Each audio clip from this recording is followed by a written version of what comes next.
All right, welcome to SixDiscChanger. What is this, episode five? Episode number 5. Episode five, yeah. My name is Mike, I am Derek. and we really appreciate you guys joining us today. I got my favorite mug. I'm in the middle of a Sharknado, so I'm just trying to cope. Dude, I hope you're okay. I hope you work out of this thing. Thank you. It's been quite a morning. It's been quite a morning. The Sharks almost. Well, I think the Sharks just want to listen to this episode because I know I'm excited about it. Tell me what's happening on this one. This episode, we get to talk to two of the members of TalkingxPoint, which is one of Right. my favorite new bands from the Denver area. They're from Fort Collins specifically. And I'll let you speak to this because you have more of a background with them, but it was a fantastic conversation. My understanding is that, both of the people we talked to, it was awesome to hear them coming out of not only the hardcore world, the world of heavy music, but also the world of, like touring professional music and now becoming and making all that work and marrying that into what Talking Point is, which is this awesome sort of heavy version of classic, late 90s Midwest emo, and they're Very really much so. building something very, very cool, in Fort Collins and Denver and they're one of those bands. They're the type of bands that I seek out, to see, to participate with, and definitely for Suicide Cages to play with that, like, literally, and I feel 100% confident saying this, and obviously it's to the best of my knowledge, but to my knowledge, nobody in Denver is doing what they are doing right now. Like absolutely I nothing. think that's exactly what we've seen the last couple of shows that Suicide Cages has played with them and a couple other shows I've seen them play.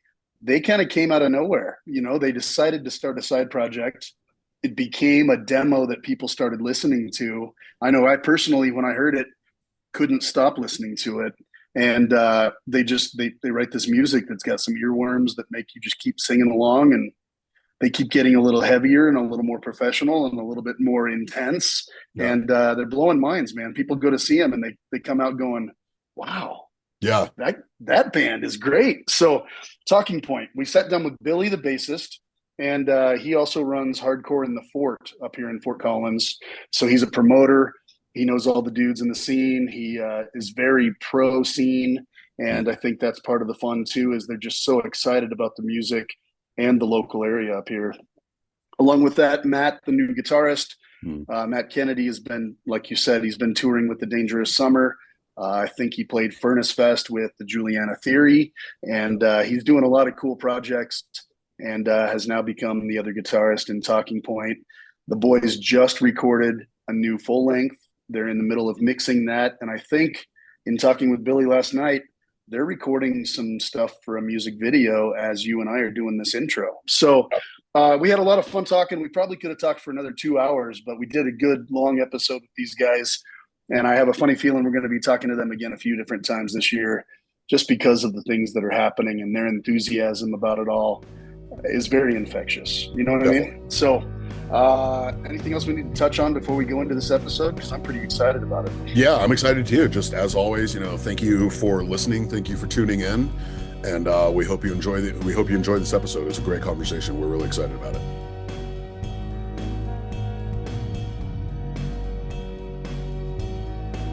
How's it going, guys? Weird. Good. How are you?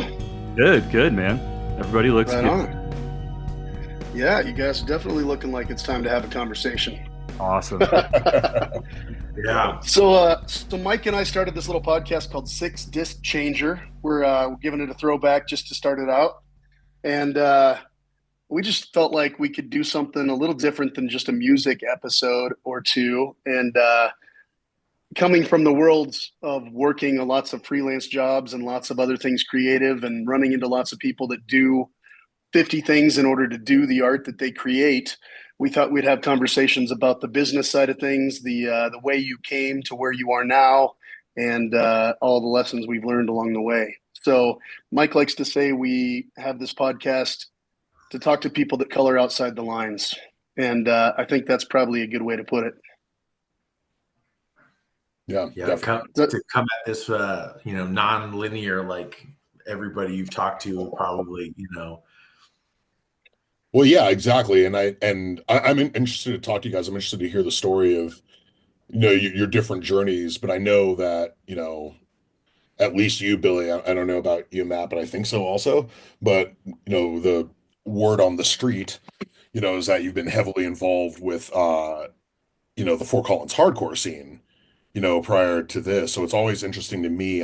Being a lover of all types of music, when we, shift the music we're playing, and how Mhm. that can align with, what we've been doing, what we still like to listen to, all that stuff. Because we all know that like the music we play is only a facet, Yeah, of what we like to participate with. absolutely.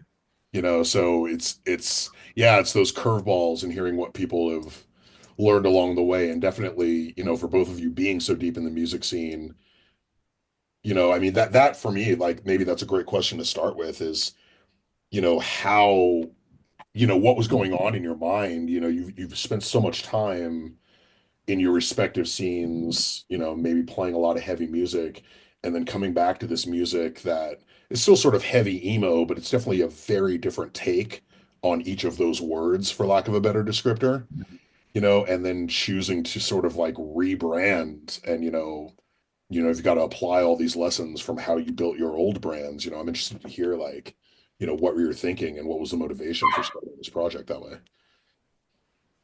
Yeah, I think the funniest thing about it is this is easily like the softest band I've ever been in, while simultaneously being the hardest band Matt has ever been in.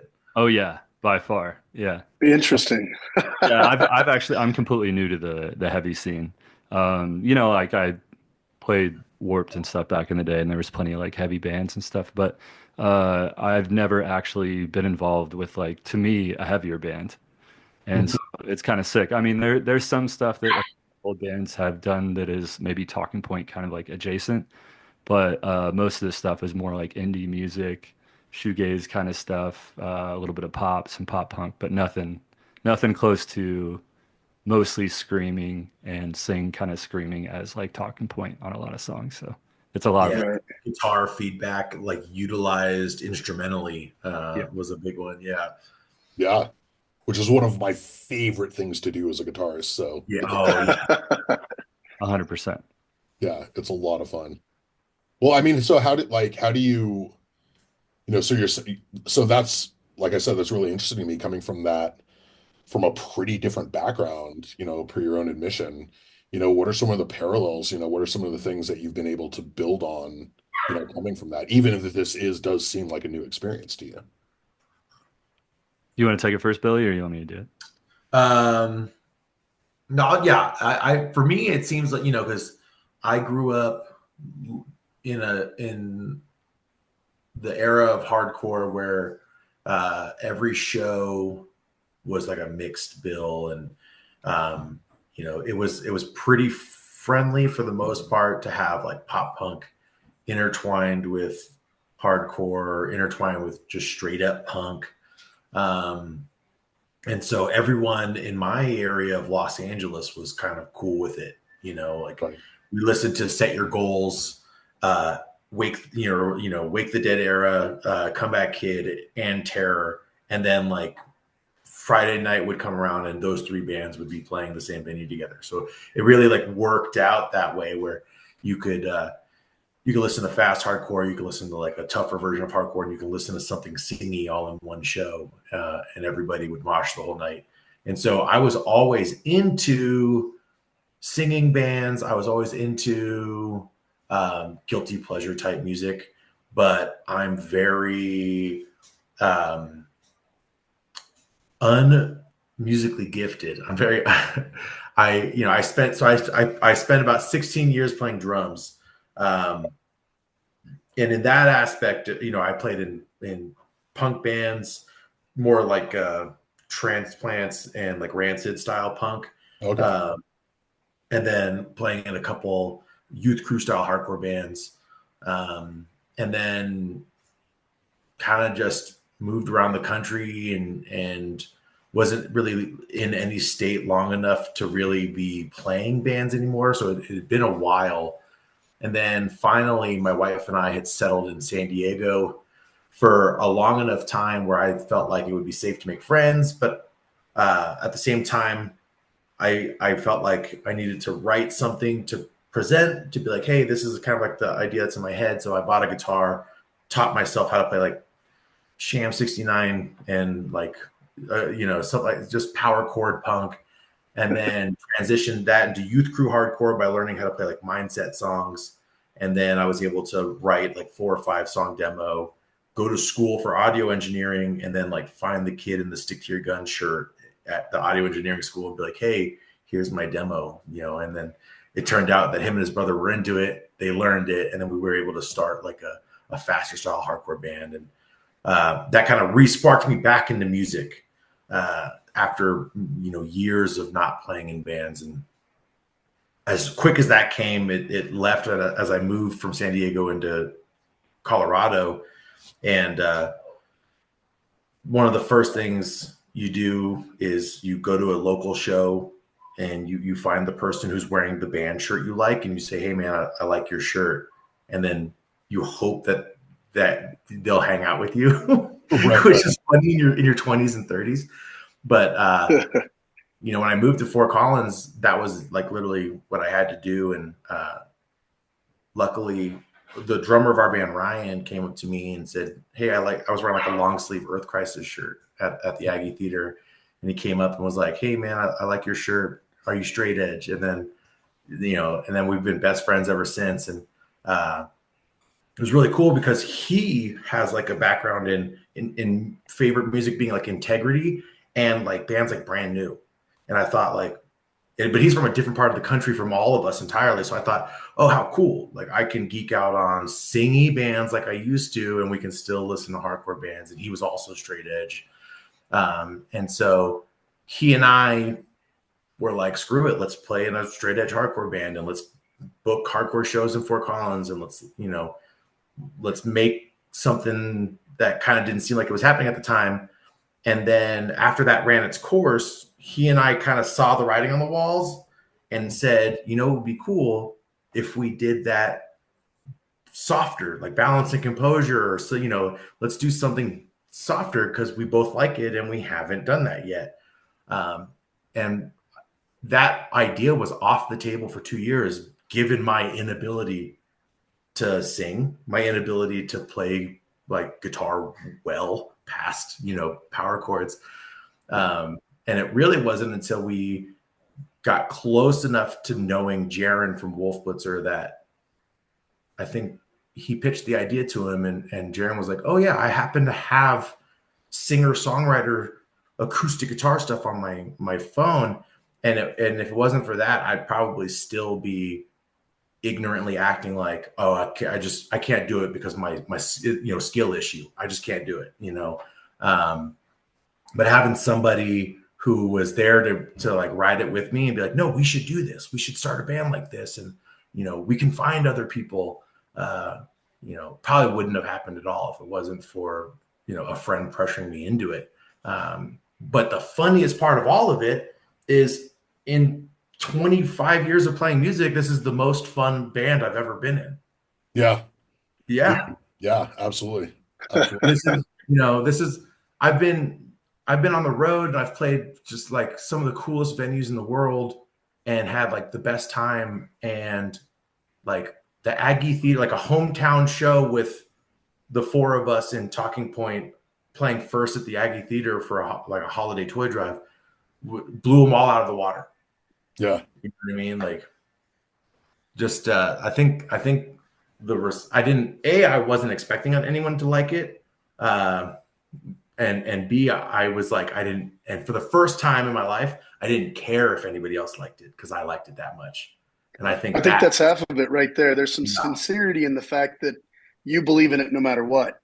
I've heard you humbly say the same thing to me when I told you I loved your band. The fact that you're having a great time doing it, I think is paramount. But yes, what you're doing is pretty impressive. And everybody that hears it is excited about it.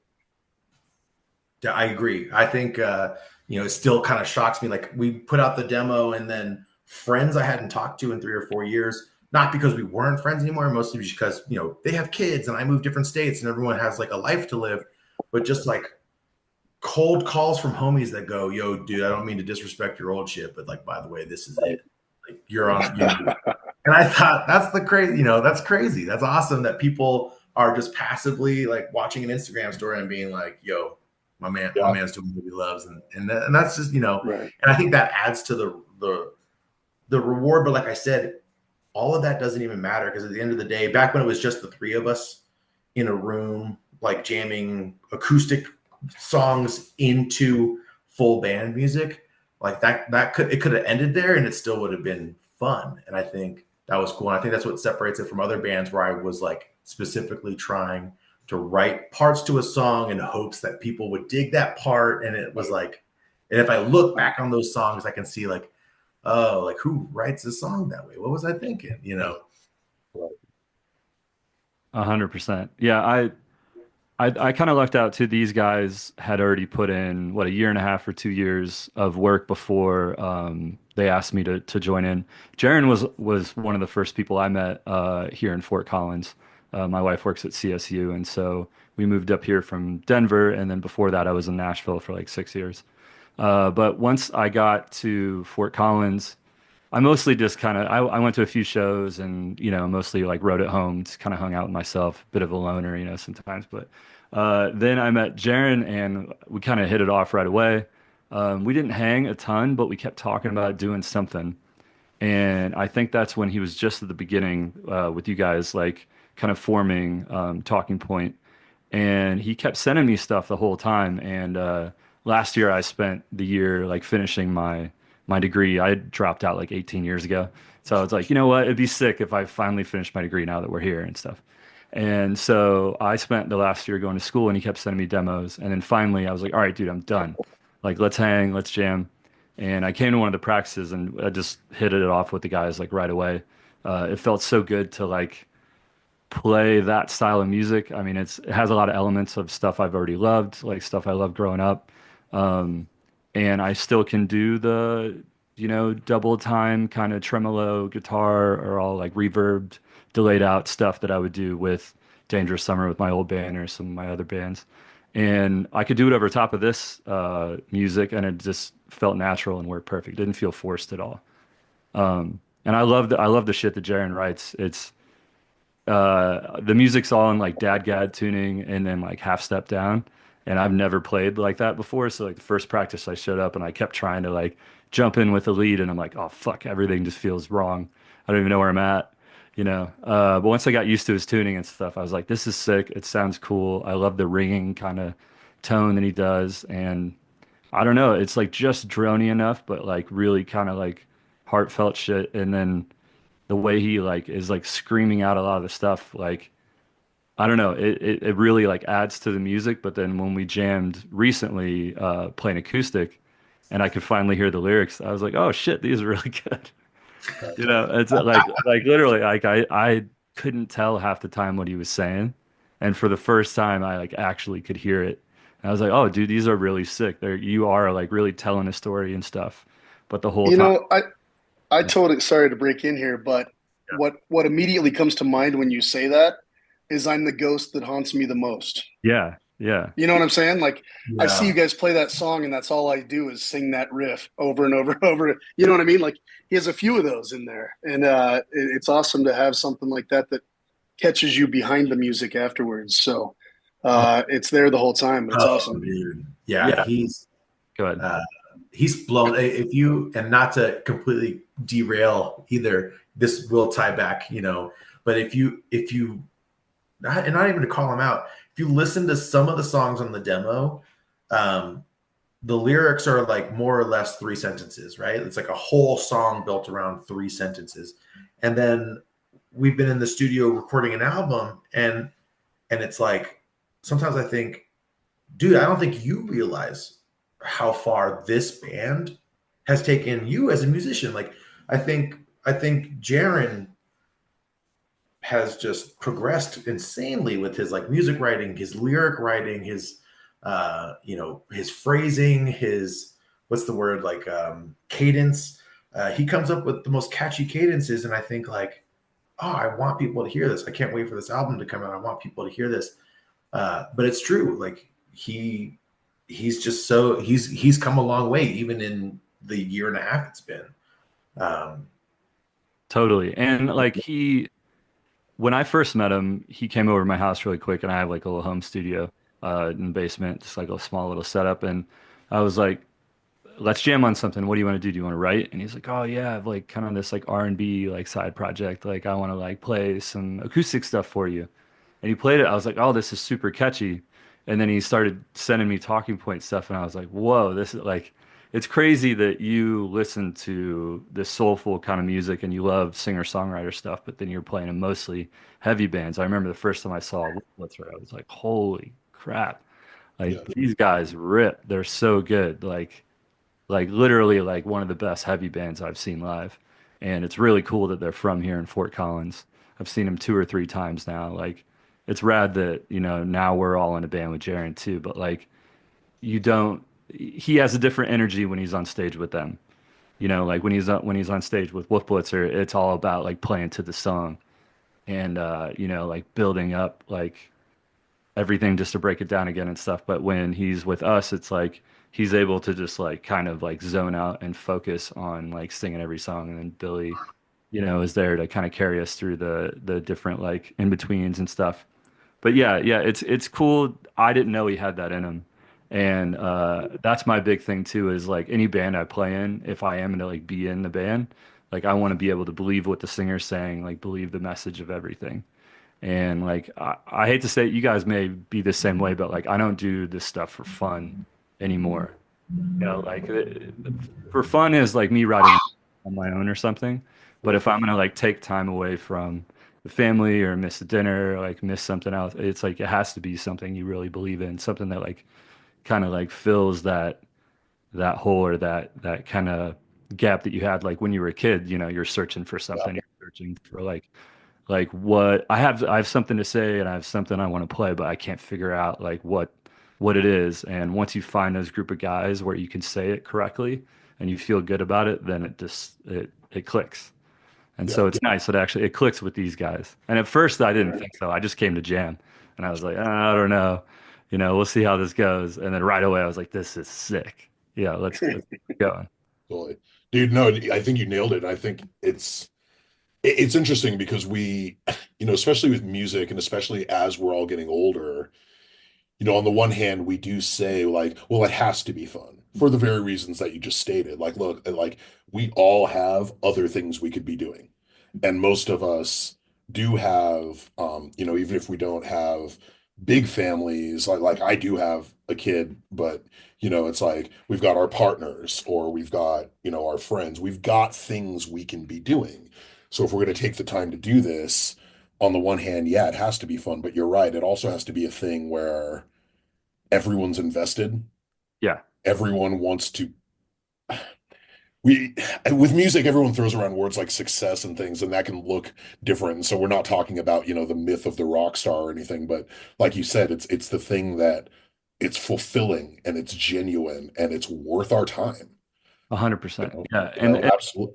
the cool part is now too, it's like we don't have to worry about the rock star aspect of it or like busting your butt touring all the time because we have social media platforms and we have the internet. So it's like we can make the very like thing or the piece of art or the album that we fully believe in, that we fully invested in, and don't even care, I guess, if anybody likes it, like Billy was saying.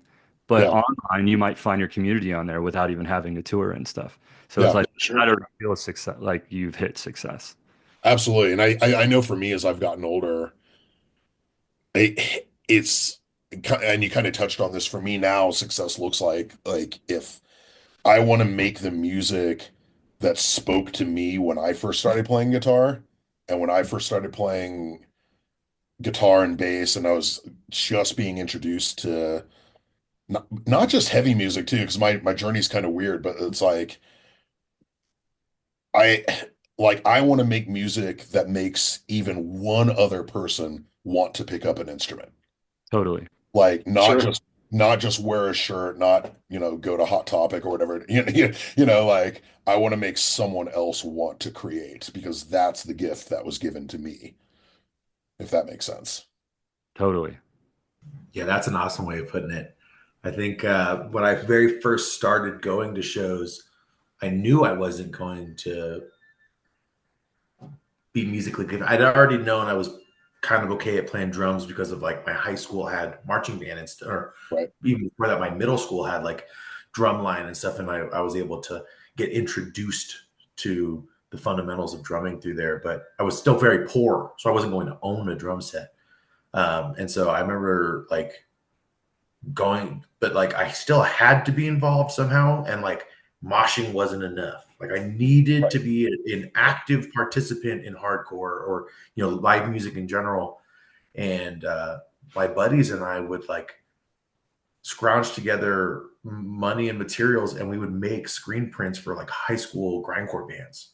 Totally. And we would squeegee out 10 shirts the morning of a local show, and then we would sell merch for our local grindcore band, you know what I mean, or power violence Right. bands or punk bands, uh, and that was like not for money. I'm pretty sure that we sold the shirts for $5, and I'm sure the band was just like pumped that their logo was on a shirt, Oh, But it totally. was like we just needed to be a part of it, and I think that was probably what caused me to eventually need to make the music itself. But you're right, like something about my introduction to music, who would it have been? Like one of the first, I think the day I discovered hardcore, someone gave me like a burn CD of Throwdown's Haymaker and Satisfaction is the Death of Desire by Hatebreed. It was like on a burn CD.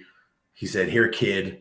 I was listening. I was wearing like a GBH shirt, and he said, "Here, kid, I'm gonna change your life." And then immediately was like, "Where are the local bands playing these shows? Um, and how do I immediately get involved?" And so, not everybody's fucking Hatebreed, but still, like the fact that I was introduced to music, and I thought, okay, how do I pick up a Sharpie? How do I pick up a screen print? How do I immediately get involved? And then that turned into, I need to play drums. I need to play bass. I need to sing. Um, and I think because that was my introduction into the music, I think that's why I'm in my 30s and still like very involved in booking shows and helping DIY tours and continue to play music to this day. That is a really, really good way of putting it. Even if my goal is not for someone to hear my music and think, damn, I need to pick up a guitar, it's cool to look now retrospectively think like, damn, that's exactly what happened to me. I heard something and I thought I have to be involved in this somehow. Somehow. Mhm. Yeah. Oh, did I cut you off, Matt? Oh no, no, no. I was just gonna agree. It's all about like sparking the interest, that initial interest. And like we had I grew up in Springfield, Illinois. It's kind of like 3.5 hours south of Chicago, just right in the middle, like an hour away from like Champaign. So we were close to like the OG like emo scene, with like American Football and Cap and Jazz and Owen and all those bands. And they would come through Springfield and play. We had a place called Veely's Planet and another place called Atrium. And I grew up like going, when I was like a young teenager, like going to shows there and stuff and watching punk bands like the Timmys and the Gunga Dins. And like, it's like, oh, this shit is sick. It's really cool. Like, I didn't know genres didn't like mean anything to me. I was just like, these are the local bands playing. They're all like legends to me already. Like, I already want to do that. To me, they were famous. So Right. it's exactly like what you guys are saying. Like if you have a kid that's 13, 14, 15, they come to a show and they see you guys up there, like what's the difference between you and Blink-182? There's no difference to them because that's the only show they've ever been to, and you're up there somewhere where they maybe aspire to be one day. So it's I haven't been a part of anything like that in a long time. Like I moved away from Illinois a long time ago. And so I think that's why I love Fort Collins is like it reminds me of like East Nashville before it kind of got. I mean, there's plenty of pockets of Nashville area where there's still like small little indie scenes, house shows going on, but people that live there know that East Nashville and like Broadway are just like overrun with any pay to play stuff all the way to like label showcases and shit just going stuff's going on all day every day. And there's not that like underground like East Nashville scene that used to be there, but it feels like that here in Fort Collins. Yeah. Like the second I moved here and started going to shows, I was like, wait, there's like 300 or 400 people at this local show. That's unheard of. Like go to Foco MX, there's like 800 people at one of the shows. Like it just doesn't happen in a lot of cities. And so I think that's what it's like cultivated like all these amazing bands, you know. Wolf Blitzer, Bitch Flower, like now you have Dead Pioneers, like Suicide Cages, like everybody like there's like more cool bands I've heard here just being here a year and a half than any other city I've been to. Seriously. Yeah. You know, That's amazing. the funny thing is when I moved to Fort Collins, there was like a couple of big tours that would hit the Aggie, hence me meeting Ryan.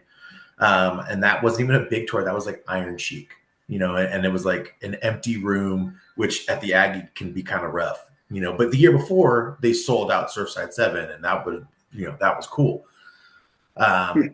But other than those, and I was a CSU student, that's why I moved to Fort Collins was to go to CSU. Other than those, there was like the big one that everyone, in San Diego, we had Che Cafe, or they still do.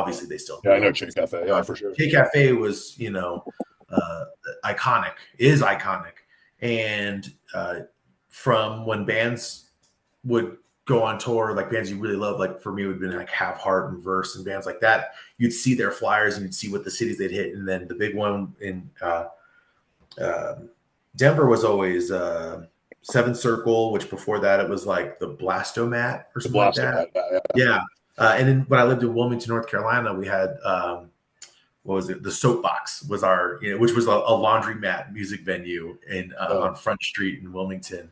And it doesn't exist anymore, but places like that, so I knew that Seventh Circle existed, but I knew I wasn't just going to drive down there as a college student who had class in the morning or a test in the morning, and so I was kind of bummed.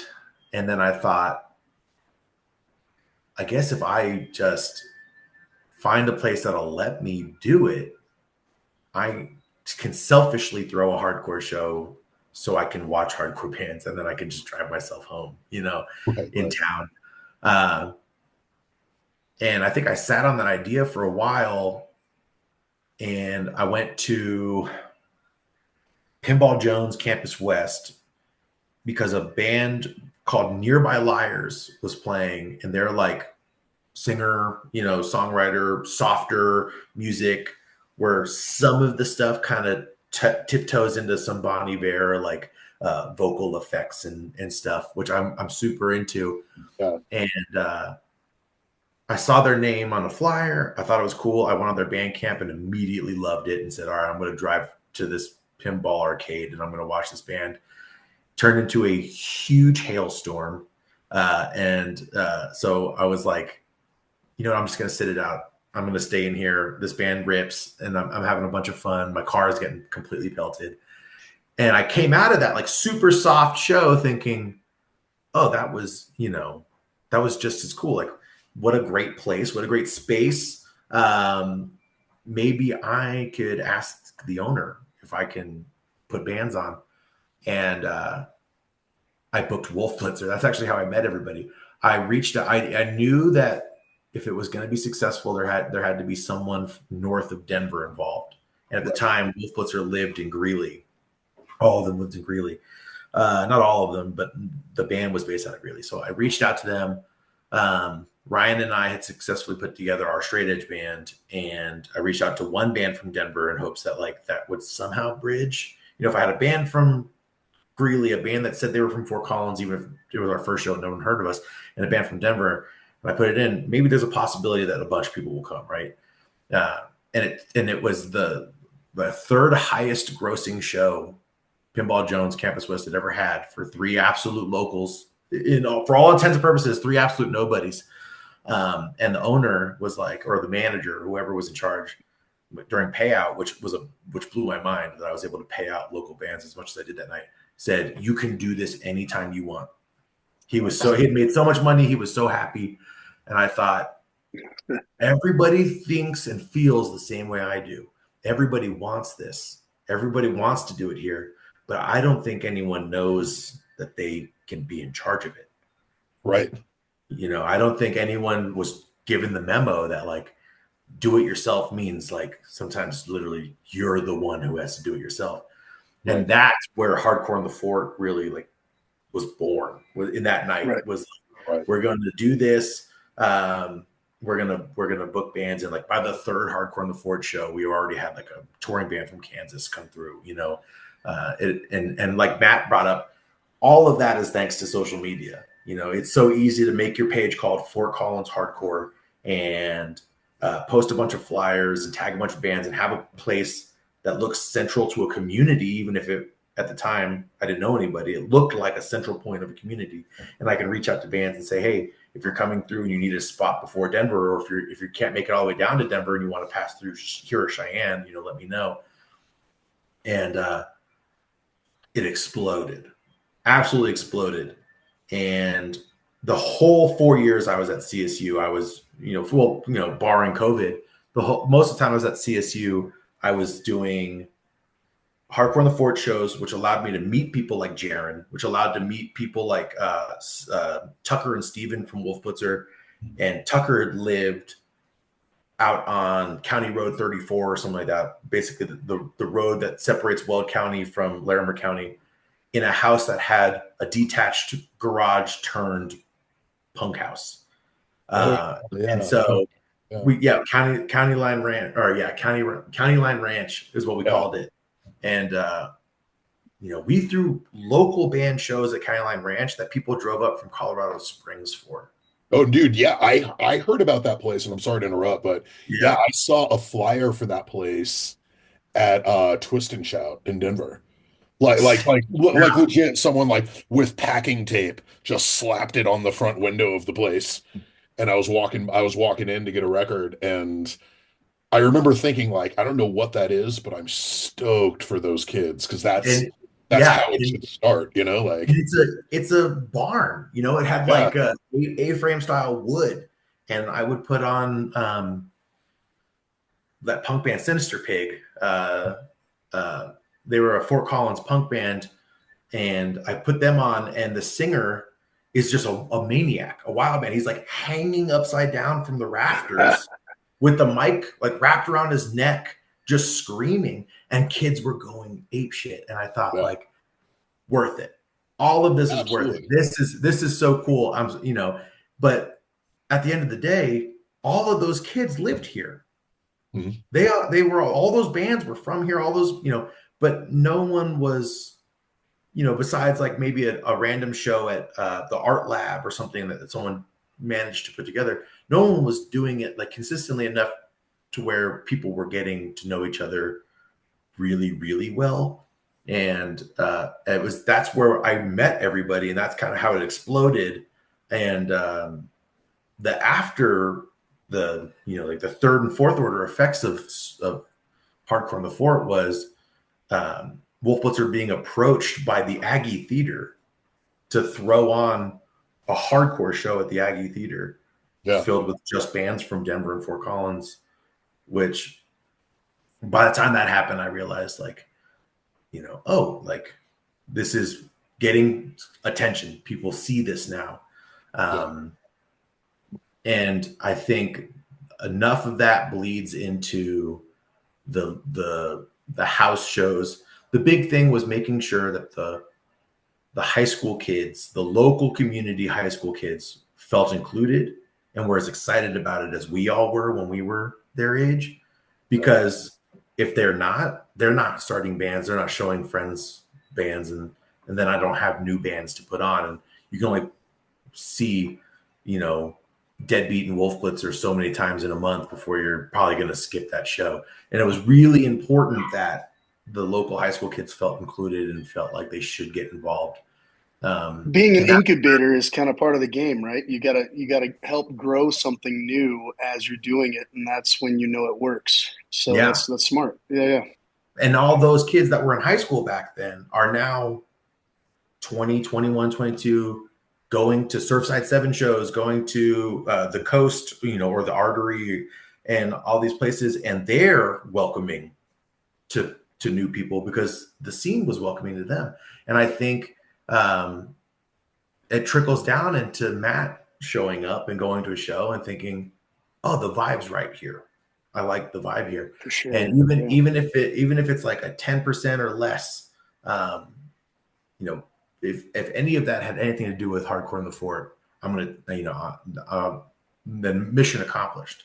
That was 100% the goal, was to because I grew up in Los Angeles, and I'd been in cities where shows ended in shootings and stabbings and gang violence and stuff. And I thought, even in Denver, some bands have members that are like motorcycle club members and stuff. And I thought, I have an opportunity to kind of make sure that doesn't happen here. And it felt good, shockingly, especially during COVID, when no one was going to shows. And you could see all these kids had just enough taste of it where they were sitting in their rooms cooking for 2 years. And bands came out of COVID, some just really avant-garde out there shit, but some really sick stuff too.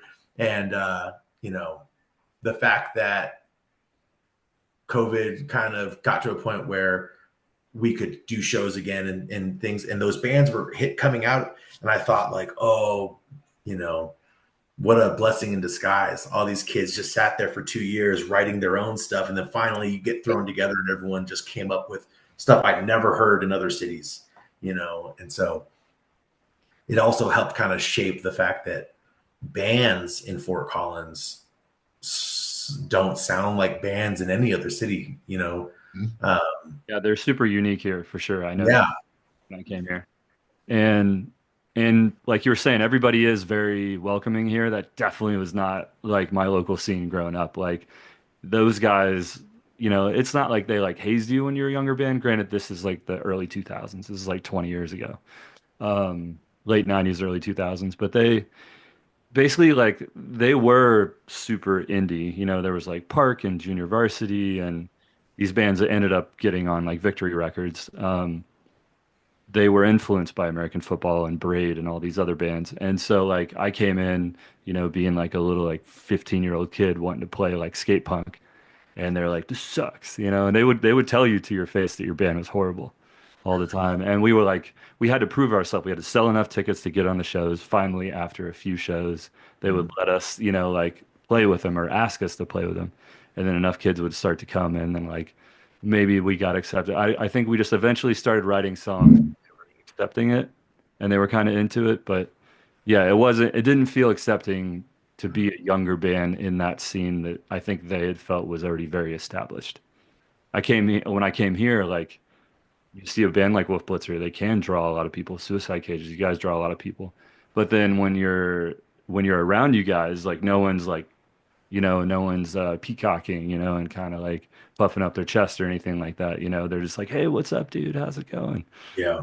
Like, holy crap, hardcore dudes are like the nicest guys. Like that is something I mean, I hadn't experienced it because the bands that I played in would only play on festivals and stuff with hardcore bands, but we would never, and maybe some shows in the beginning, but like we just didn't get thrown in with guys very often. Or if we did, maybe it was a different style or something. But I've experienced nothing but like welcoming, open arms kind of like demeanor from everybody I've encountered here, and really most of like Colorado and stuff.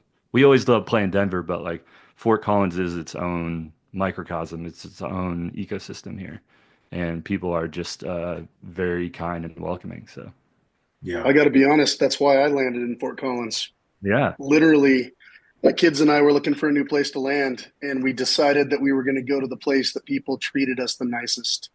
Like we literally, whether it be music or not, yeah. people were friendly here. So we said, this is the place we want to be. It's amazing to see that come through even in the music, like it's definitely the scene I felt when we landed. Totally. I've been here 7 years, That's how your label is too. Yeah. You're Yeah. welcoming with all your bands, and like you rep people hard, and like you're like, like posting every single day, like making sure that each band and each person you're encountering like gets their moment to shine on the page and all that stuff, and like in person. Oh, absolutely. It has to be a family, man. It has to be a group that takes care of each other. And that's, an extension of the scene that I believe in myself. I grew up in Omaha, but there was a little scene before the scene that blew up in Omaha after I left. The Saddle Creek and everything came a few years later. I played with Cursive before they were called Cursive. They used to be the March Hares or whatever they were called, Slow Down Virginia or something else. There were a lot of bands before Cursive, but to see that scene turn into something tight and close, Mhm. uh, you look backwards and you say the reason this works is because everybody's taking care of each other. And it's like you said, man, the peacocking that can only go so far, and that only gets you so much for either yourself or the five people involved. And it burns a lot more bridges than it does anything else. So I love that you can see that from somewhere else coming into the scene late, compared to a couple of us that have maybe lived this a little longer. It's just awesome to know that that's what we believe in, and that's exactly what you feel. That's wonderful. Oh yeah, that's definitely what's coming through. And Good, good. yeah, and I don't know, like I felt pretty. I lived like on the outskirts of like Nashville, like in Donaldson kind of area. It's like right by the airport when you land there. And there's a few little local venues, and you do feel like a small kind of community there. Like a lot of like open mic nights. Everybody's really chill. They're cool.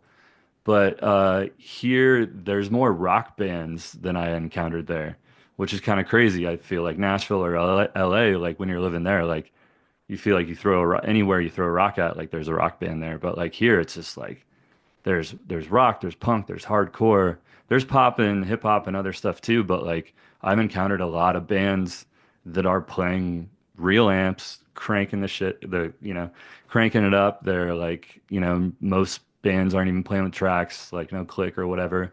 And it's just like old school, just plug and play rock and roll. And it's been a minute since I've experienced that, which is sick.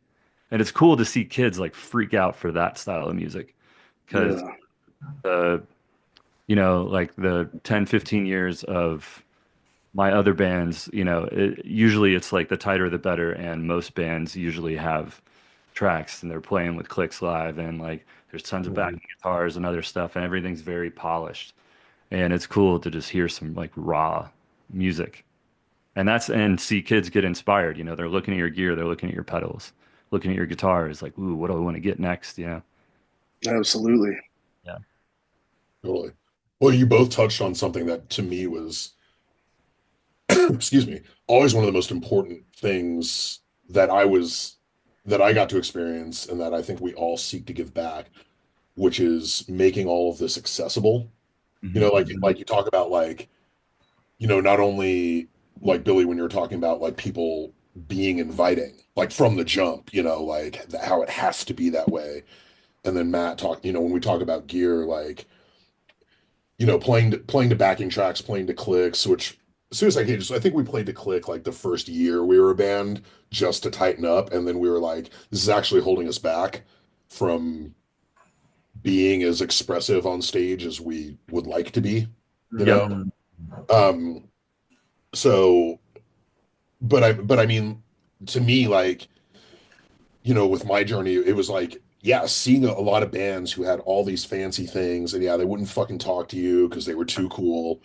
And for me, it was this skinhead dude named TJ when I was in like eighth or ninth grade who gave me a cassette and it had Judge and Quicksand and God, a bunch of old school stuff. When at the time, I was listening to everything I was listening to was on a major label and there was all these bands playing arenas, and that was the thing that was like, oh no, you can do this too. Mhm. There is a seat for you at the table no matter how you want to get there, no matter what you have to express. Just plug in to your little, my little shitty PV like Viper or something, whatever it was, The but insane mode line six. Yep. yeah, exactly, yeah. Yeah. But what you guys are both touching on is, how special it is when kids realize that that's okay. All of that is it's okay and it's needed, and all that matters is you just put your best foot forward and you bring you and just get involved somehow. Yeah, totally. And I can't believe that everybody like shares gear here at the shows. Like that's one of the things about the hardcore shows that blew my mind. Like they're like, "Oh yeah, this is backline." Like some of the guys like it's their turn, so they're gonna bring stuff. And I'm like, "What are you talking about?" Like I'm used to like six bands, there's six drum sets. Like everybody brought their own stuff. There's, we're waterfalling all the amps, like everything's in a row. There's, 2 feet in the front for the opening band, and they have the amp behind them. Yeah. Like that's those are the shows that I grew up playing. And so I'm very surprised that everybody here is so chill and welcoming and they're letting other people play their gear that they worked hard to get. They could Yeah. potentially get damage from somebody else playing it. I And mean, so it could like that conversation does happen. Like, oh shit, what if, But I yeah, mean, like I mean, what if somebody like kicks over your? I mean, like again, I think that my last two bands there was a higher chance of that because people it was a very like party kind of scene, so a lot of people were drinking and stuff and doing whatever, and so like yeah, you might have a drunk guy that runs in your amp and knocks it all over, and then you're like screwed. But it's just people here are kind, respectful, and they're taking care of stuff, and so like I feel like I can bring my amp and like whoever wants to play, who cares? Like it just yeah, it's dude, been a while since I've experienced that. It's cool. Oh yeah. yeah, dude, and I'm glad that comes through. I mean, I know for me, similar to what Billy was saying is like, yeah, it's about building a community. So for Yep. me, like helping people with gear, like, hey, yeah, I've played those shows where I've got literally like 2 square feet to move around in, and that sucks. Like that is the worst. You just have Mm. to But just it's also one of those things where it's like, Yeah. yeah, exactly, yeah. But I remember like when I first started playing in bands when I was like, I don't know, 16 or 17. And it's like, dude, like it would have changed my life. And it did. I remember I had this one, like, he was kind of my mentor. Is this guy, Ed, who worked at the music store. He sold me my first guitar. And he was in bands I saw. He was already playing. He was a little bit older. He was like 22 at the time or something. Um, and if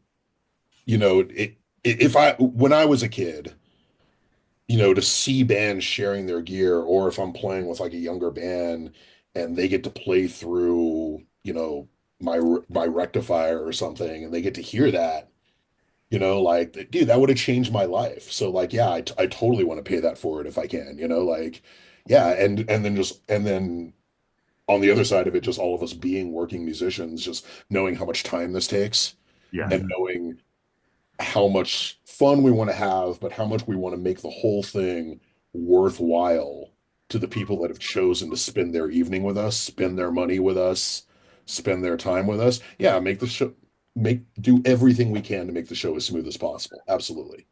And I'm gonna add a caveat in when I played in Deadbeat and I played guitar, I bought an old Randall and I soldered it and I did all, I made alterations to it and I really made it its own thing and almost unrecognizable from what it was when I bought it. And there was a show where a band called Ruckus, or it might have been Copper Teeth, someone needed to use my guitar amp. And I said, of course, here's how it works. And then my chihuahua was screaming at me.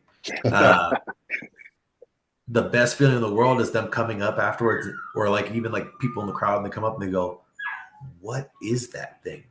Yeah. And just knowing that you have this like sought after tone that you've hand created, and people want to use it. I thought like, damn, yeah, heck yeah. Yeah.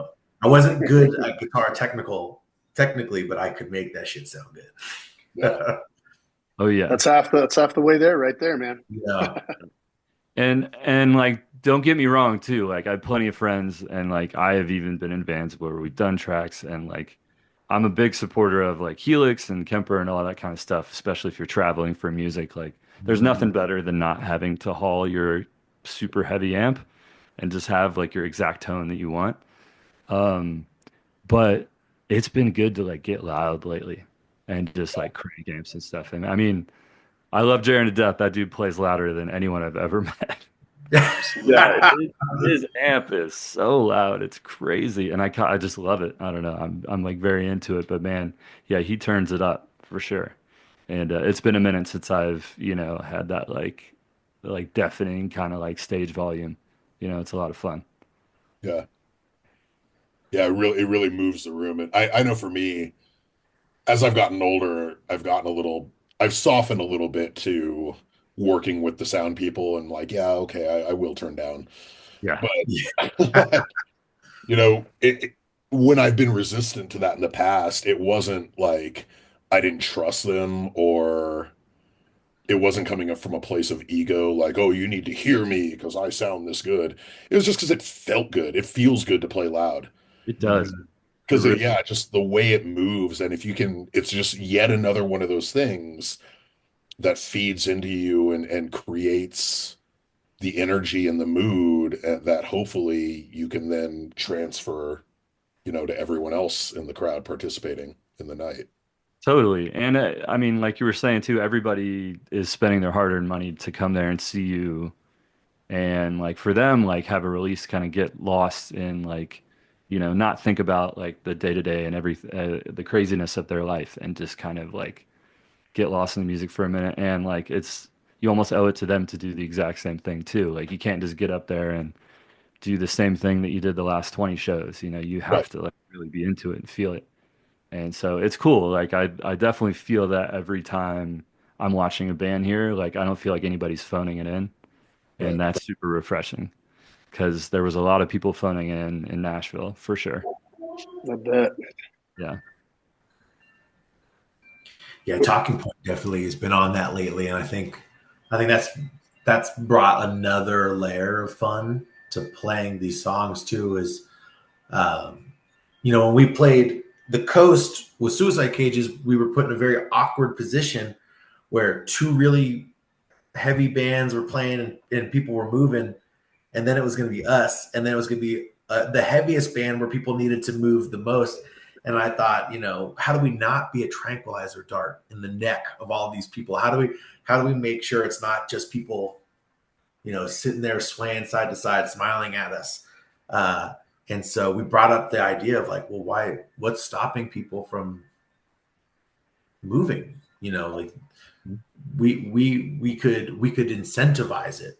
But we'd never done that before. And Talking Point was always one of those like bands where we go on early and people could enjoy the vibe of it. And then the heavier bands would go on and people kind of beat each other up. But I thought like, if we just make them enjoy the vibe, will that kill the mood going into the next band? And so the idea of making everybody stage dive and jump around and circle pit and stuff was like, we'd never started this band thinking this is going to be a band that we want people to move to. And I was talking to Ryan about this at the show at the Brayburn Record Showcase. It's like, for a band whose message is predominantly loss and feeling hurt, nothing's really stopping us from making our live performance like a celebration of life. Right. Like Sure. while the make it cathartic, like here's a message of loss and here's the celebration of life. And I kind of thought this to myself as my grandmother had passed away not long ago. And I thought,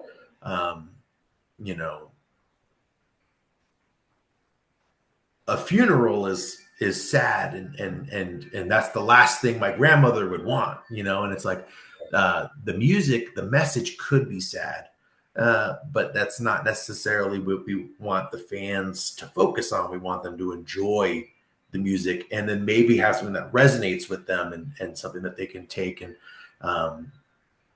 inspire them. And so the idea of turning the live performance into something that was lively and like, the quote unquote celebration of life,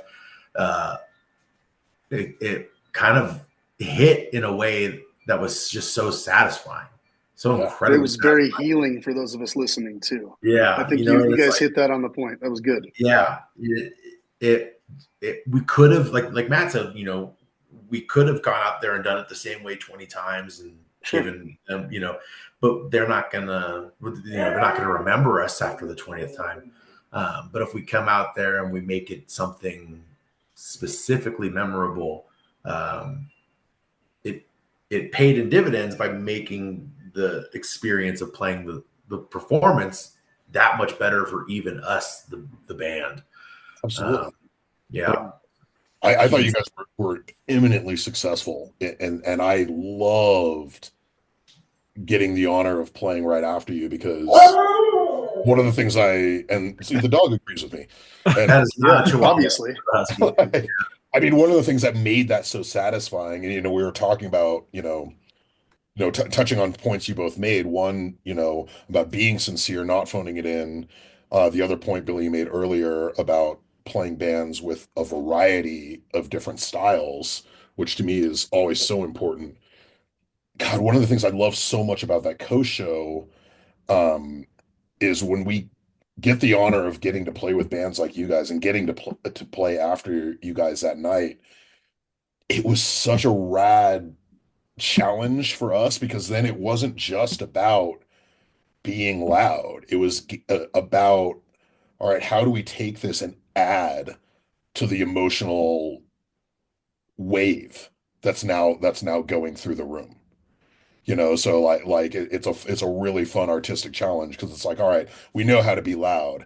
How can we be loud and still convey feeling and still keep this moving and still keep everyone, in this space where we're being allowed to be vulnerable and tender at the same time as being allowed to be loud and cathartic and violent if needed.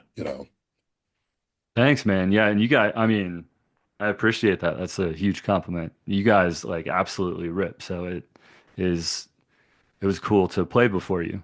And yeah, like I feel like it's weird too because like the last two shows, it felt like it was just like a really good lineup in Yeah. general. Just like every band that was playing was adding.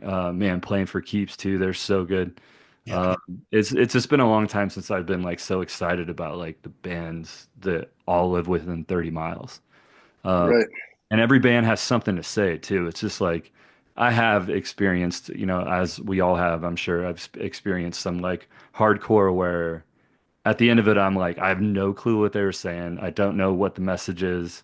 I don't know Right. what the band stands for. Like, I don't even know if it's like a certain genre. It's not, you know, I guess I don't even know the genres well enough to like guess one. But like literally, like I have no clue like what they're trying to do. And every band around here, I know like exactly what they mean, like what they stand for. Like their message. They have a look, even if they don't have a look. Like I can tell most of the guys are in that band. Right. Which is cool. So yeah, Sure. it's rad for sure. Like there's no lame duck. There's no like spot in the show where I'm like, oh, everybody's gonna go outside and chill. Yeah. Right. Right. Like this is like every band, they're like everybody comes back in and they watch and they're like, damn, they're good. Go away, come back. Like, damn, they're really good. It's like, It's really been refreshing too because the last few shows, people come early and they stay for the entire show. They're not they're not leaving after that band, or they're not coming for a specific band halfway through the set. They're literally coming at the beginning of the show and staying for the whole thing. And we found that both shows in February, they were both pretty amazing like that. So that was pretty cool. Um, yeah, so so this has been an amazing conversation, but I want to go back to that thing you said early on, Billy, about the new record. Let's talk a little bit about what Talking Point is doing and what you guys have just released, and I guess throw the plug in right now as to what's happening next. Yeah. So the demo, which unfortunately is victim to your blurred background. Yeah, we'll have to fix that. Sorry. So the demo that we came out with finally is on the 7-inch, 65 copies. There it is, a little better. Yep, there you go. All right. Which, when I got home, the first thing I did was put one on the record player because, it's still the single most rewarding aspect of being a musician, in my opinion, is, having a physical thing of yours to listen to. Absolutely. And what is the pinnacle of all physical media, in my opinion, is to have the vinyl record. And so long overdue. And to be fair, when we put out the demo originally, we didn't like announce fanfare or anything. It was pretty just kind of dipping a toe in the water. Like if people are people even going to like it? Or are people going to think it's kind of lame? Again, I didn't care if people didn't like it, but I wasn't expecting it to be successful. I didn't think people would want to buy it, and people were buying it on Bandcamp, which kind of caught me off guard. And then that ultimately led us down the road of like wanting to do a physical release with Grayburn. And even then, the physical releases, I've already got online orders that I got to go box up now and ship out, which is insane. Yeah. But behind the scenes, while all this is happening, we released the demo, but had a bunch of songs that weren't recorded, as well as the fact that we were writing a bunch of songs. And so ultimately, like what we had put out was just a small snippet of what was in the bag. Most of the songs, I'll admit, were written after the demo, but there are like a small handful that were from that era too. And we kind of just put off recording them. And it wasn't until there was actual like rumblings that people wanted to hear our music that I thought, that's cool. And luckily we have more music. So we reached out to Dan Granger, and he's the guy who recorded the demo. He also recorded the full-length album that Wolf Blitzer put out. He put out Bitch Flowers full-length record. He does just such a killer job. He's down in Denver, and we toyed with the idea of going down periodically and recording 8 to 10 songs on a full-length album. And that turned out to be the easiest and hardest thing in the world. Like the drums got done in like 2 days. Ryan completely knocked it out of the park. No issues. And then guitars, no problem. I went down and I recorded bass, and maybe used like, I had a really shitty Stingray that I thought would be cool, and the intonation was off. And listening to it back, it was like, ooh, this isn't right. We need to get, Billy's got to come back down and redo it. And I thought, that kind of sucks. Getting down to Denver is not always the easiest. And it was like winter, and so weather's against you and things like that. And so that put the recording process out like a month or two. Plus I was going to Ireland, and I had a bunch of other stuff. So I basically like paused the recording of our record for months, and then finally went back down and was able to re-record all my stuff and get vocals done, get all the guest vocal spots, which there are a few. And I think those are going to be really cool. And it runs the gambit from singers to screamers for sure. And at the time we were recording the album is when Matt comes and starts practicing with us. And it becomes pretty clear pretty early on that it's a great fit. And even if guitars had been done recording, it was still like important to all of us that he was involved in the record. He's a member of the band. The record's not out yet. We need to get him on the record. And so he brought some piano to it, which is, something that we didn't even really anticipate having. And for guys that grew up playing in hardcore bands, like I'm about to have a record come out with piano on it. And that's like unheard of, and it's super cool. We got him to sing on a bunch of stuff. This guy's coming from the emo side of things, man. He knows how to play on the keys. He knows what's up. Yeah.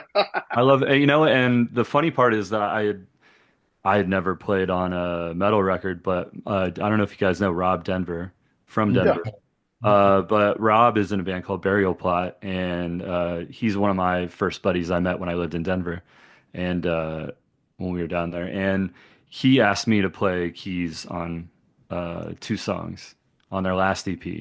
And I did, and that was like a blast. And I was like, that was kind of my intro to playing keys with metal stuff. But the one you guys will like hear it. The one I'm playing piano on is like already a kind of like chill, pretty atmospheric jam. So it was easy. It was fun. Knocked it out, and I was stoked that they involved me because it is. At first, it's strange, to have a record coming out and I'm not on it, but it was just timing. But I'm already stoked to start writing with the guys too. But yeah, I'm excited to. That was my follow-up question. You guys are already working on stuff with the 4 of you, already, right? Yeah, there's already songs for another release. This is exciting. I love that. Yeah. And And I'm that's the stoked to benefit see of the how. album taking months to record, right? Is, those songs were written a long time ago, and it's taken us so long to record them that since then we've already sat down and started hashing out new stuff. Yeah. Well, Mike, Suicide Cage just seems to be the same way, right? You guys just recorded 4 songs, but you've already talked about 2 or 3 new ones you're working on. So it's good to have that process. So you've always got a couple new ones to play with. Yeah, and well, it's also one of those things where you keep challenging yourself, see what you can bring to the next thing, see how you can express yourself in a new way. Um, and I know for me,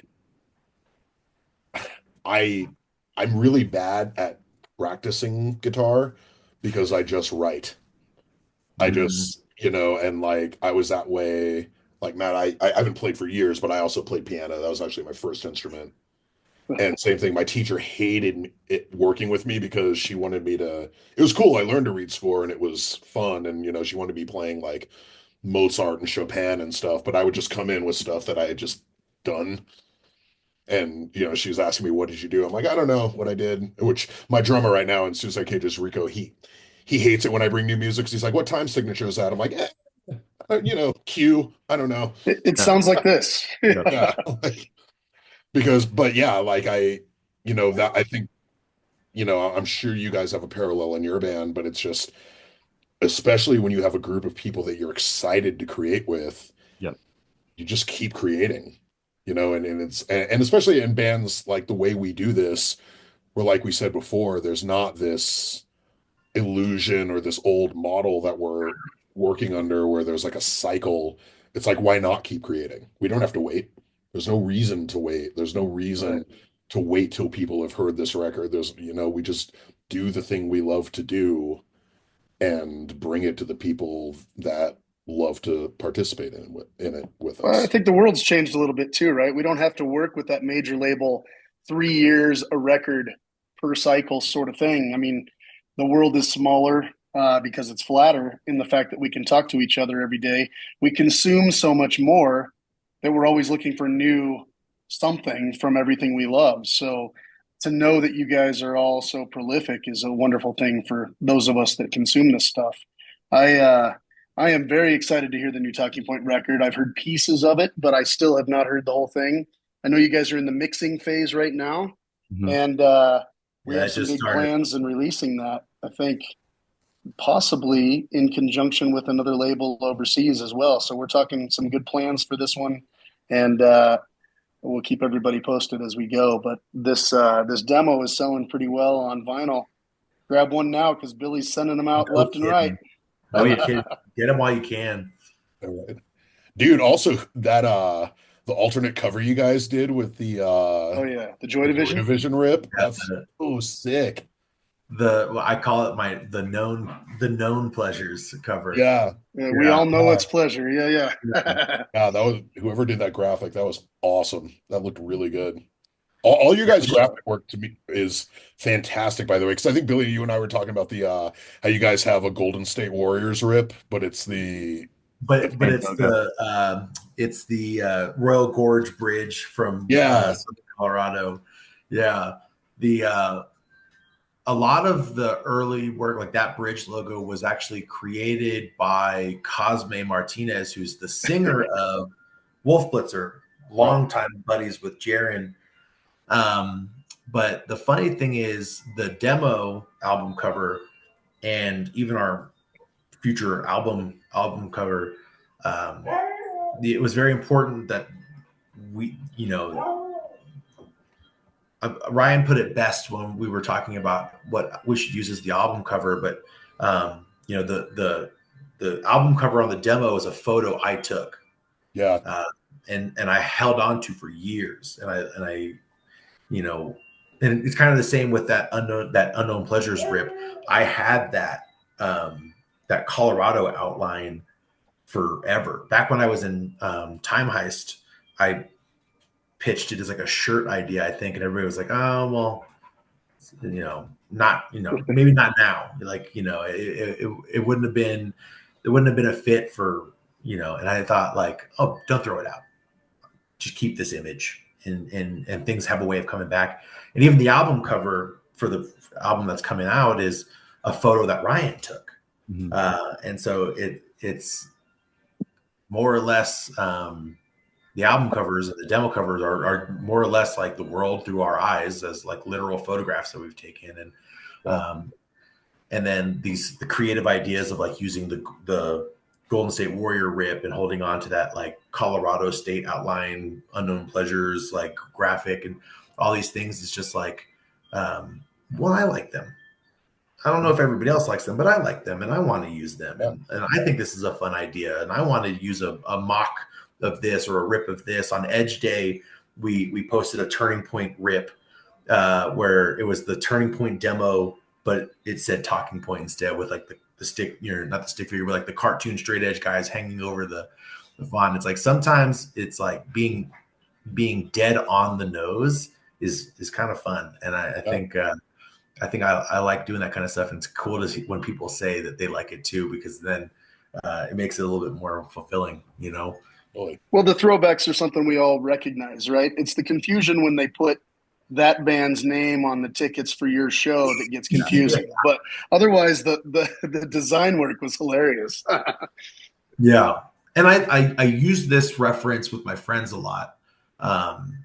My friends are really big into hip hop, right? And in hip hop, you got to know the culture, you got to know the references. If a hip hop artist says, "Can I kick it?" and you don't know where that comes from, and you're singing along, it's almost like, come on, don't be like the New Jack. Like, do your homework. The hip hop artist is referencing this part of in a song for a reason, and it's a part of the culture, And so when I do those things, and I like to use a piece of Turning Point history, or I use a piece of, or Jaron comes up with the idea to rip off the Golden State Warriors, but make it Colorado. Rip off Unknown Pleasures, but make it Colorado. It's us kind of utilizing indie music culture, or just and using it as a reference, and seeing who catches it and seeing who doesn't. Right. Dude, it's rad and it's really successful. I know the photo on your demo, I love that so much. Not only is it a rad photo, but it reminds me of, like earlier, like bands like Matt was talking about. Like, it very much reminds me of stuff like Braid, but even more, there was a band somewhere in the Midwest, I forget exactly where, late 90s band, uh called Boys Life. Okay. Very much reminds me of their old album covers. Yeah. And so I loved it. It's just like, or like Mineral, like the whole Crank I records. love Mineral. Yeah. Mineral, all those bands. Yeah, exactly. Yeah, it took me right back to all that stuff. I was like, I was like, oh, man, yeah, absolutely. That's the way to do it, dude. Oh yeah, agreed. Yeah, it's Well, awesome. And you have a I guess an emotional tie to it too, because like Billy was saying, you actually like are the one that took it rather than just grabbing something online. So sorry, I didn't mean to interrupt you, Derek. no, I was just gonna throw a bunch of more exclamation points behind all of everything you've already said. So I'm just excited. This has been a fascinating conversation, and I know we can go for another 2 hours, but I suppose we could wrap it up for now. Yeah. We'll do another one. How about we do another one when the record comes out? Is that fair? Yeah. Smart. All right. Very smart. Yeah. Mike, do you have any final questions? Right. Oh yeah, we'll bring Jaron in next time too. That's good. So we won't have to spend half the day talking about him. I know it's only half of the band, huh? Yeah. Mike, you got anything else you want to ask these guys? Yeah, let's do the so real quick, it's kind of our recurring segment. And yeah, this could easily go on for an hour or two, but maybe it won't. I'm long-winded, but also right. But no, I was wondering if each of you could because this is always really interesting to me. Just name a couple things that you've been drawing inspiration from lately. It doesn't have to be music, it could be anything in your life. Favorite books, shows, movies, music, whatever pops to mind. For me, I don't know. So I just turned 40 and my wife got me the last Sigur record. I've always been a big Sigur fan. They're one of my favorite bands of all time. I saw them for my 21st birthday up at Calvin College in Michigan, and it blew my mind. I remember the band, the Junior Varsity, they introduced me to Sigur in like the early 2000s, and like showed me one of their albums, and I was hooked. But when I saw them live, I was like, oh my God, this band is like on a different planet. There's nobody like them. So them, anything like shoegaze, I'm always a big fan of. But honestly, like not, I've always struggled, with like drinking too much and stuff in my life. I stopped drinking about a year and a half ago, and I it's like 500 something days now, I think. Good Five. for you. Thank you. Nice. Yeah. And Yeah. and so like I've been drawing inspiration from that, like having my mind back, like having like just a normal like thought process kind of come back has been like super important. And for a while, like, everybody likes to loosen up, usually in some sort of manner whenever you're writing. You need to like get into that kind of like creative space. And for me, it was you have a few beers with your buddies, blah, blah. And like once that went away, I was like, oh my God, like I don't know how to write anymore. But then I think that it kind of plateaus eventually. And once it did, then I was like, man, like now I'm writing stuff that maybe I would have only done if I was like 15 or 16. It's like the kind of like younger self is coming back.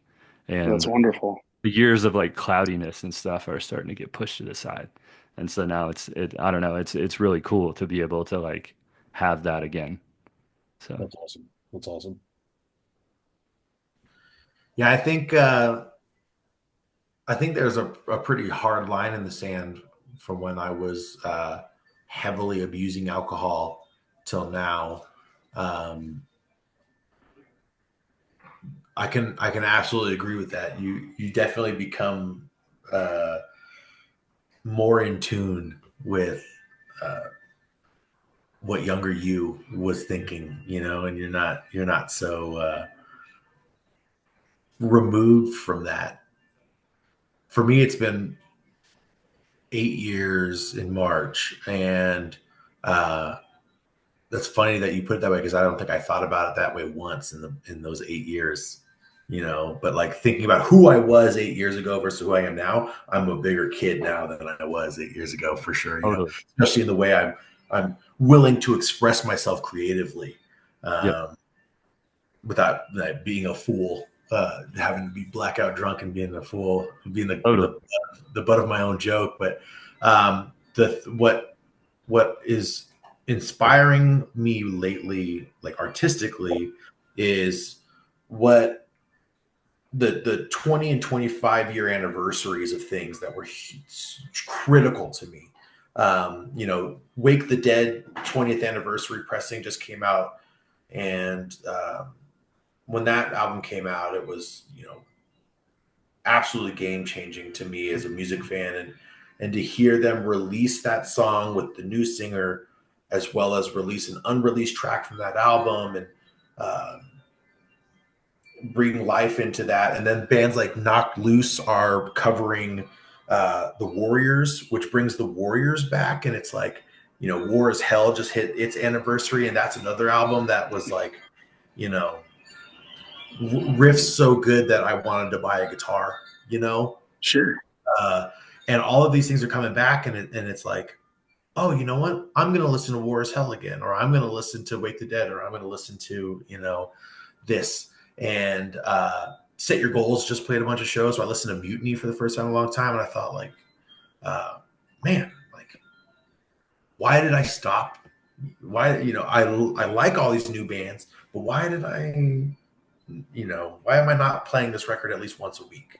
I used to listen to it every single day. I can spare one spin a week, and it's gotten me like in touch with a nostalgic period of music in my head that also ties in, like I said in the very beginning, with a time where shows felt like they do now, where a hard band is playing with a soft band, and then a fast band is playing after them, and it's like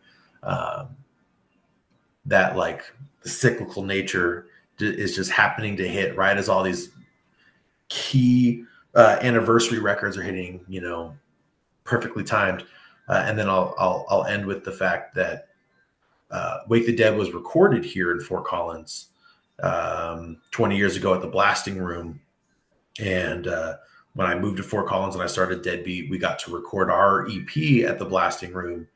And walking in and seeing the Propaganda records on the wall and the Comeback Kid records on the wall, and being from Southern California, and Bill Stevenson's from Southern California, and just you walk in there and you grow up thinking the guy on stage is the real deal. This is, I think Matt alluded to this earlier. You see this guy on stage, or Mike, it might have been you, see this guy on stage, and they're the real deal. And that's a rock star, and I want to be like that. And now I'm sitting in the chair that they sat in. I'm writing my record in the same room they recorded their record in. The guy who recorded their record walked in and sat on the couch and hung out with us.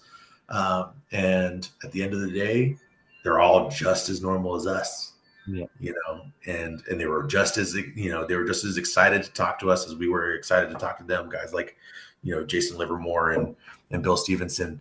And it's just like, at the end of the day, it's just punk music. None of us are elite. We're all just punks at the end of the day. I love that. Yeah. And so the revigoration and like remembering that, listening to those old records that got me started in the first place. And at the same time, doing something new, doing something that I've never done before. Like, we said, Matt plays piano on this record.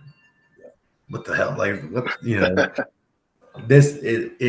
and there's songs on this record that are super soft, and there's songs on this record that get super hard, and it's, it's not the same note for 20 minutes and for 30 or 40 minutes. And it's like discovering music theory again, but not ignoring my teacher, Sure. But wanting to pick it up and understand how I can use it on the next song, because now I see the benefit to it. It's gotten a lot of fun. That's awesome. Amazing. Thank you. Billy and Matt from Talking Point, this has been fantastic. We have to do it again soon. Yes. Yeah. Thank you, guys. After the record's a great idea. Well, yeah. Thank you so much for having us. We appreciate it, man.